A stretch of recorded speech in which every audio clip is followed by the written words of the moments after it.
오늘은 계시록 3장 1절부터 6절까지에 나오고 있는 그 사대교회에게 보내는 편지를 요약해서 설명을 드리도록 하겠습니다.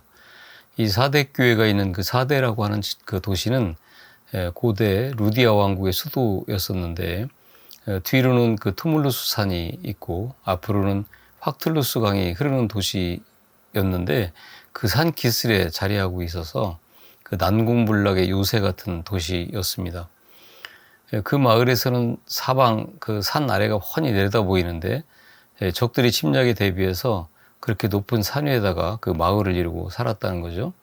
그렇게 도시가 요새화되다 보니까 그 성 안에 들어갈 수 있는 인원이 제한이 될 수밖에 없잖아요. 그러다 보니까 그 주변에 위성 도시들이 생기게 됐는데, 그 전체를 다 합쳐서 사대라고 불렀습니다. 그 사대는 산 밑에 있는 그 호무스 평야에 그런 풍요로운 농산물이 있었고, 또 도시 아래로 흐르는 그 박트루스 강에서 그 사금이 나왔는데, 그 사금으로 최초의 금화를 주주한 그런 그 아주 부유한 황금의 도시였습니다. 그런 사대에서 11km 정도 떨어진 곳에 규모가 굉장히 크고 유명한 공동묘지가 있었어요. 그래서 예수님도 죽음의 공동묘지를 잘 알고 있는 사대교회에게 그들을 책망하실 때 너희들은 죽었다 이렇게 표현하시면서 책망하시는 겁니다. 그런데 이 난공불락의 요새가 두 번에 걸쳐서 완전히 파괴가 된 적이 있었는데요. 첫 번째는 BC 549년에 우리가 잘 아는 그 페르시아 고레스 왕에 의해서, 그리고 두 번째는 BC 218년에 로마의 안티오코스 황제에 의해서 점령을 당했는데, 그 이전에는 그 라디아 왕국의 수도였었죠. 그런 군사적인 요새 도시가 그렇게 허무하게 점령을 당하게 된 이유는 황당하기까지 하죠. 사대는 아주 그 요새 같은 곳에 위치해 있었기 때문에 쉽게 점령을 당할 수가 없었기 때문에 페르시아군이 침략을 해왔지만 그 안에 들어가지 못하고 그 주변에서 14일간 동안 포위하고 있었다는 거죠. 이런 조건 때문에 사대의 왕과 백성들은 이런 그 특별한 철벽과도 같은 지형 때문에 안심하면서 싸우려고 하지도 않았다는 거예요. 그러던 어느 날 갑자기 사대 지역의 언덕에서 무언가가 떨어졌는데, 그것을 페르시아 병사가 유심히 살펴보니까 성벽 위에서 경계 근무를 쏘던 그 사대 병사의 투구가, 그가 졸음으로 인해 가지고 절벽 밑으로 그 투구가 떨어진 거였어요. 그것을 이렇게 바라보고 있었는데 사대 병사는 그 적을 의식하지 못하고 성벽 아래로 뚫어진 그 구멍으로 내려와서 투구를 가지고 올라갔다는 거죠. 그 모습을 본 그 페르시아 군사들이 그날 밤에 정예 병사들을 모아가지고 그 구멍으로 올려보내서 성문을 열게 한 후에 그 난공불락의 성이었던 사대를 점령했다는 거예요. 그 페르시아 왕에 의해서 그 함락되어진 그 사대에는 그 당시 유대인들이 회당을 지은 흔적들이 지금도 남아있다고 합니다. 이렇게 두 번 다 하룻밤 사이에 게릴라전에 의해서 허무하게 패하게 된 거예요. 그리고 나서는 로마의 아시아도의 한 도시가 되어버린 겁니다. 그렇게 밤사이에 도둑같이 침공해온 적들에 의해서 하루아침에 망한 전력이 있는 사대교회에게 예수님께서 편지를 보내시는 거예요. 3절 말씀입니다. 그러므로 내가 어떻게 받았으며 어떻게 들었는지 생각하고 지켜 회개하라. 만일 일 깨지 아니하면 내가 도둑같이 이르리니 어느 때에 내게 이르는지 내가 알지 못하리라. 아멘.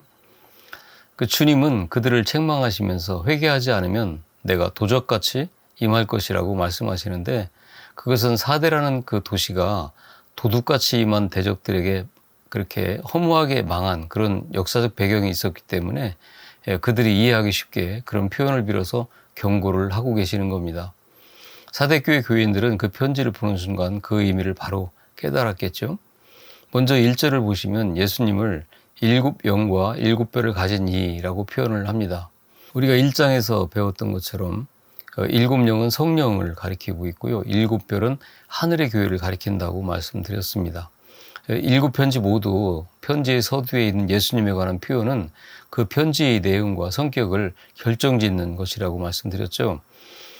예수님께서 성령과 하늘의 교회를 가지고 계시다라고 하는 표현으로 우리는 하늘의 교회, 즉 영적으로 완성된 그 교회의 모습을 들어서 이 세상에서 시간과 공간을 살아가고 있는 지상의 교회인 사대 교회에게 뭔가 말씀을 전하실 것이 있다는 것을 우리는 짐작해 볼 수 있습니다. 계시록은 계속해서 구원이 완성된 하늘의 교회와 세상에 존재하면서 역사를 살아내고 있는 그 교회를 같이 놓고 이 지상의 교회들에게 위로와 격려를 하고 있는 책이라고 몇 번에 걸쳐서 말씀을 드렸습니다. 그 1절 후반부에 주님께서 내가 내 행위를 아노니 라고 말씀하시는데요. 거기에 나오는 행위라고 하는 단어가 복수입니다. 그러니까 사대 교회는 많은 일들을 하고 있었다는 것이고 그 행위들이 그들의 자랑거리가 되고 있었다는 것을 알 수 있습니다. 이것은 너희들이 살았다 하는 이름을 가졌다 이 말씀에서 알 수 있는데 그들이 대단한 자부심을 가지고 살아 움직이는 듯한 일들을 많이 하면서 스스로를 자랑스럽게 생각하고 있었다는 거죠. 그래서 주님께서 내가 살았다 하는 이름을 가졌다라고 1절에서 말씀을 하고 있는 거예요. 여러분 사대 교회는 다른 교회들처럼 이세벨이나 니골라당 그리고 발람의 교훈 등 거짓 교리를 유혹하는 이단들도 없었을 뿐만 아니라 그 도시로부터의 핍박도 없었습니다. 그리고 사대 교회는 상공업의 그런 아주 굉장한 발전과 더불어 물질적으로도 부유하고 사치와 음탕한 문화의 영향을 받아서 교인들의 신앙은 멋진 종교 활동을 활기차게 하고 있던 그 이름뿐이었던 교회였지만 당시에 1000여 명이 들어갈 수 있는 엄청난 예배당도 있었고 많은 교인들이 있었다고 합니다. 그것은 사대 교회가 인기가 있었고 사람들로부터 인정을 받았던 교회였다는 반증이기도 합니다. 그래서 사람들은 그런 사대 교회를 살아있는 교회라고 불렀고 자신들도 그런 자부심들이 대단했던 것입니다. 그런데 주님은 사실은 내가 죽었다고 말씀하십니다. 행위가 풍성했지만 죽은 행위들을 하고 있었다는 건데 이런 행위들은 오늘날도 마찬가지입니다. 사대는 아주 부유한 도시였기 때문에 시민들 전체가 도덕적으로 아주 문란했다고 합니다. 이 사대 교회가 여러 행위로 말미암아 인정도 받고 인기도 얻고 유명했지만 예배당 밖에 나가기만 하면 그 도시의 다른 사람들과 더불어 다름없이 아주 문란한 생활을 했다는 거죠. 그래서 그들의 행위는 겉으로는 훌륭해 보이지만 그러나 실상은 죽은 행위라고 하시는 겁니다. 주님은 마태복음 23장 27절 28절에서 그러한 자들을 아주 신랄하게 비판하시죠. 마태복음 23장 27절 28절 말씀입니다. 화 있을진저 외식하는 서기관들과 바리새인들이여 회칠한 무덤 같으니 겉으로는 아름답게 보이나 그 안에는 죽은 사람의 뼈와 모든 더러운 것이 가득하도다. 이와 같이 너희도 겉으로는 사람에게 옳게 보이되 안으로는 외식과 불법이 가득하도다. 이 말씀처럼 이 사대교회 예배당에서 그리고 사람들이 보는 데서는 훌륭해 보이는 그런 행위들을 하지만 속으로는 돈을 사랑하고 세상을 향한 탐심으로 가득 찬 그런 삶, 그렇게 사대교회는 주님 보시기에 죽은 행위를 하고 있었다는 겁니다. 그런 사대교회에게 주님은 깨어나라 라고 말씀하시죠. 2절 말씀입니다. 너는 일깨어 그 남은 바 죽게 된 것을 굳게 하라. 내 하나님 앞에 내 행위에 온전한 것을 찾지 못하였노니. 여기 남은 바 죽게 된 것은 아직 죽지 않은 그러나 죽어가는 자들이라는 뜻이고 일깨어라고 하는 단어는 잠에서 깨어 정신을 똑바로 차리다 라고 하는 뜻입니다. 요새이기 때문에 적으로부터 안전하다고 생각하면서 안일하게 살고 있는 사대교회에게 경고하시면서 권면하시는 거예요. 그런데 오늘 본문에서 죽어가는 남은 자라는 표현을 하신 것으로 보아서 사대교회는 겉만 그렇게 번지르르하게 종교행위를 하는 죽어가는 자들 틈에 그들과 부안의 동에서 남은 자이면서도 서서히 죽어가는 자들이 있었다는 거죠. 그들에게 주님은 총체적인 영적 괴사 상태로 죽어가고 있는 남은 자들의 믿음을 굳게 하라. 확고부동하게 고정하고 확립하라 라고 경고하시는 겁니다. 그래서 주님은 사대교회에게 처방을 주시는데 3절 말씀입니다. 그러므로 내가 어떻게 받았으며 어떻게 들었는지 생각하고 지키어 회개하라. 만일 일깨지 아니하면 내가 도둑같이 이르리니 어느 때에 내게 이르는지 내가 알지 못하리라.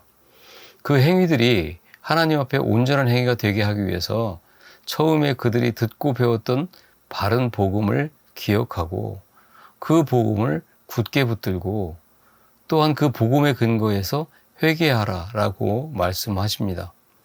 사도행전에서 바울도 같은 권면을 하고 있죠. 사도행전 20장 31절 말씀입니다. 그러므로 여러분이 일깨어 내가 3년이나 밤낮 쉬지 않고 눈물로 각 사람을 훈계하던 것을 기억하라. 아멘. 사도 바울은 에베소의 장로들에게 자기가 가르친 것을 기억하면서 정신 차리고 깨어서 지키라고 권고합니다. 디모데후서 1장 13절 14절 말씀입니다. 너는 그리스도 예수 안에 있는 믿음과 사랑으로서 내게 들은 바 바른 말을 본받아 지키고 우리 안에 거하시는 성령으로 말미암아 내게 부탁한 아름다운 것을 지키라.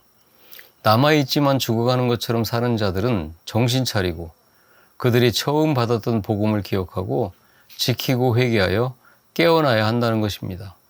만약에 깨어나지 않으면 기억할 것이 없으면 그 사람은 죽은 자라는 거죠. 그러니까 복음으로 말미암아 사람이 변해가지 않으면 가짜라는 말씀입니다. 데살로니가전서 5장 1절부터 6절 말씀인데요. 형제들아, 때와 시기에 관하여는 너희에게 쓸 것이 없음은 주의 날이 밤에 도둑같이 이를 줄을 너희 자신이 자세히 알기 때문이라. 그들이 평안하다, 안전하다 할 그때에 임신한 여자에게 해산의 고통이 이름과 같이 멸망이 갑자기 그들에게 이르리니 결코 피하지 못하리라. 형제들아, 너희는 어두움에 있지 아니하며 그날이 도둑같이 너희에게 임하지 못하리니 너희는 다 빛의 아들이요 낯의 아들이라. 우리가 밤이나 어두움에 속하지 아니하나니 그러므로 우리는 다른 이들과 같이 자지 말고 오직 깨어 정신을 차릴지라. 아멘. 죽어있는 자들에게는 주님이 도둑같이 오시지만 깨어 살아있는 자들에게는 그날이 도둑같이 오지 않는다라고 말씀을 하고 있습니다. 왜 그럴까요? 깨어있는 자들은 매일매일 준비하기 때문입니다. 그러면 깨어있는 자들은 깨어서 무엇을 준비하고 있어야 될까요? 여러분, 군대에 가보면 5분 대기조라고 있습니다. 그리고 119의 소방수들이 있고 또 112 경찰관들이 밤낮으로 깨어 있습니다. 왜 그럴까요? 그들은 그들에게 주어진 일을 감당하기 위해서 깨어 있습니다. 그렇다면 우리는 무슨 일을 하기 위해서 깨어 있어야 되는 걸까요? 요한복음 6장 28절부터 29절까지입니다. 그들이 묻되 우리가 어떻게 하여야 하나님의 일을 하오리까? 예수께서 대답하여 이르시되 하나님의 보내신 일을 믿는 것이 하나님의 일이니라 하시니. 아멘. 여러분, 우리가 깨어서 할 일이 뭡니까? 교회 열심히 다니면서 예배당 크게 짓고 유명해지도록 봉사하고 하는 것입니까? 아니라고 말씀합니다.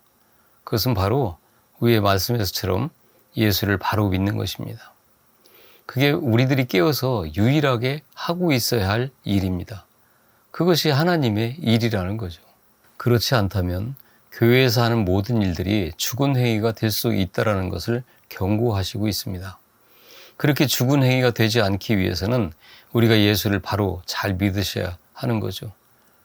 그렇게 바른 복음을 깨닫고 꼭 붙들고 날마다 회개하면서 예수 그리스도와 인격적인 관계를 맺고 그렇게 사는 사람들의 삶 속에서는 예수님께서 인정하시는 하나님 앞에서의 바른 행위가 예배당 안에서나 일상의 삶 속에서 나오게 되어 있다는 거예요. 여러분, 구원이 완성된 하늘의 교회는 이미 영적으로 완성이 되어 있어서 그 거룩한 삶을 완벽하게 살 수 있는 자들이 되어지는 겁니다. 그러나 우리는 시공이 존재하는 이 세상의 교회를 살아가면서 하늘에 이미 완성된 교회, 일곱 별로서의 신분을 늘 기억하고 그 신분을 굳게 잡고 매일매일 회개하면서 그 천상의 교회의 모습을 추구해야 된다는 말씀을 하시는 거예요. 그래서 빌립보서 우리의 시민권은 하늘에 있다고 주님은 말씀하십니다. 사랑하는 여러분, 우리의 구원을 잘 이해를 하셔야 됩니다. 이 구원에는 세 개의 시제가 있는데요. 이 구원의 세 시제를 잘 모르면 사대교회처럼 죽은 행위를 얼마든지 할 수가 있습니다. 우리는 창세전에 구원을 받았지만 그러나 지금 구원을 받고 있고 이제 장차 완성된 구원이 우리에게 주어질 겁니다. 이것이 바로 세 개의 시제예요. 구원은 회심과 성화와 영화를 다 합쳐서 구원이라고 합니다. 따라서 우리는 모든 면에서 신분적으로나 영적인 면에서 구원을 받았지만 우리는 홍해를 건넌 것뿐이에요. 홍해를 건넜다고 해서 완전한 구원을 받은 건 아니잖아요. 한편으로는 맞습니다. 왜냐하면 우리 주님께서 우리를 가나안까지 데리고 가실 거기 때문에 그렇습니다. 그런 의미에서 구원을 받았다고 하는 것이지 우리에게는 가야 할 광야 40년의 길이 있습니다. 그 길에서 우리는 거룩한 자로 지어져 가야 하는 거죠. 그것도 구원이라고 하는 겁니다.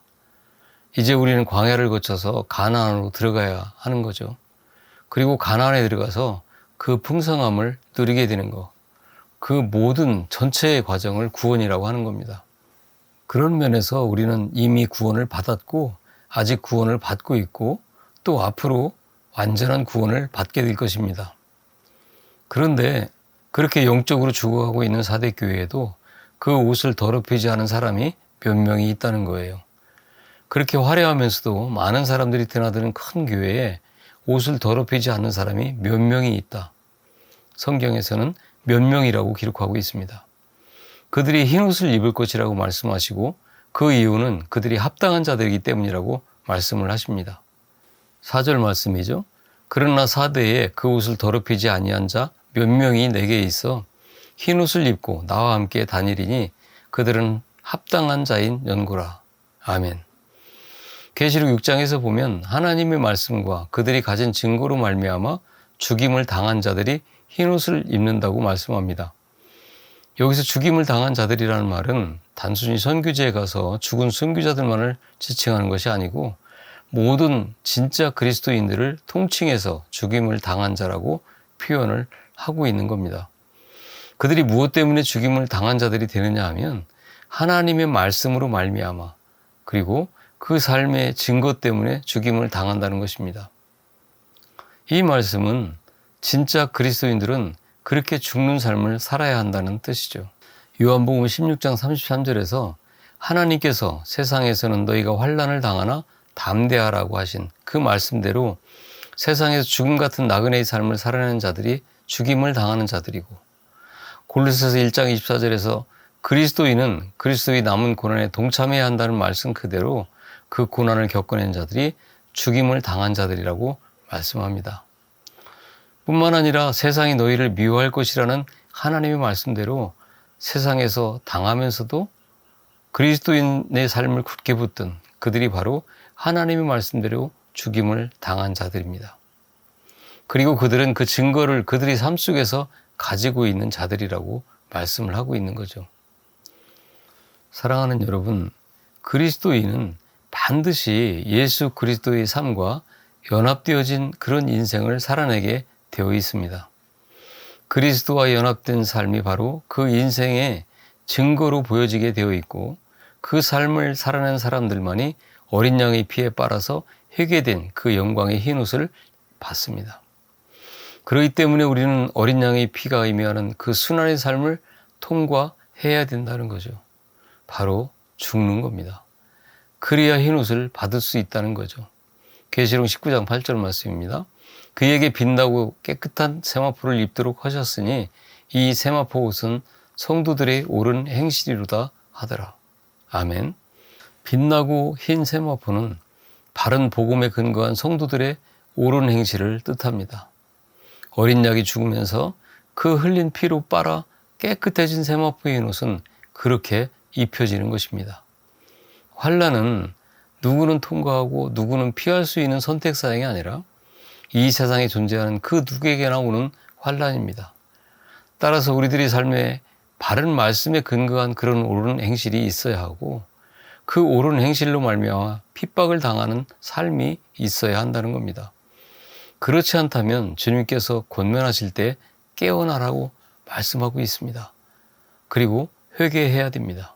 5절 말씀입니다. 이기는 자는 이와 같이 흰옷을 입을 것이요 내가 그 이름을 생명책에서 결코 지우지 아니하고 그 이름을 내 아버지 앞과 그 천사들 앞에서 시인하리라. 여러분, 이 말씀을 어디서 본 듯하지 않습니까? 바로 마태복음에서 주님이 말씀을 하십니다. 마태복음 10장 32절부터 33절까지 말씀입니다. 누구든지 사람 앞에서 나를 시인하면 나도 하늘에 계신 내 아버지 앞에서 그를 시인할 것이요. 누구든지 사람 앞에서 나를 부인하면 나도 하늘에 계신 내 아버지 앞에서 그를 부인하리라. 아멘. 말씀하시는 것처럼 우리는 이렇게 사람 앞에서 주님이 살아가신 그 삶을 입으로 시인하며 살아야 하는 사람들입니다. 단순히 입으로만이 아니라 삶으로도 우리 주 예수가 걸어가신 그 길을 우리도 나의 주인이 예수님임을 고백하면서 당당하게 인내하며 살아낸 자들을 말하는 겁니다. 그러한 자들은 생명책에서 지우지 않으시겠다고 말씀하시는 거죠. 그러면 또 생명책에서 지워지는 사람도 있다고 생각할 수 있지만 이 말씀은 그런 말씀이 아닙니다. 이 말씀은 하나님께서 창세전에 생명책에 기록해 놓은 사람들은 무슨 일이 있어도 결코 포기하지 않으시고 그에 합당한 삶을 살아내게 만드신다는 분명한 주님의 약속의 말씀인 거죠. 요한복음 21장 18절 말씀을 읽으면서 오늘 말씀을 마칠까 합니다. 내가 진실로 진실로 내게 이르노니 내가 젊어서는 스스로 띠뛰고 원하는 곳으로 다녔거니와 늙어서는 내 팔을 벌리리니 남이 내게 띠띠우고 원하지 아니하는 곳으로 데려가리라. 위에서 말씀하시는 것처럼 우리 주님께서는 우리의 의지와 생각과 뜻과 상관없이 그분께서는 결코 포기하지 않으시고 주님이 약속하셨던 그에 합당한 삶을 살아내게 만드신다는 말씀입니다.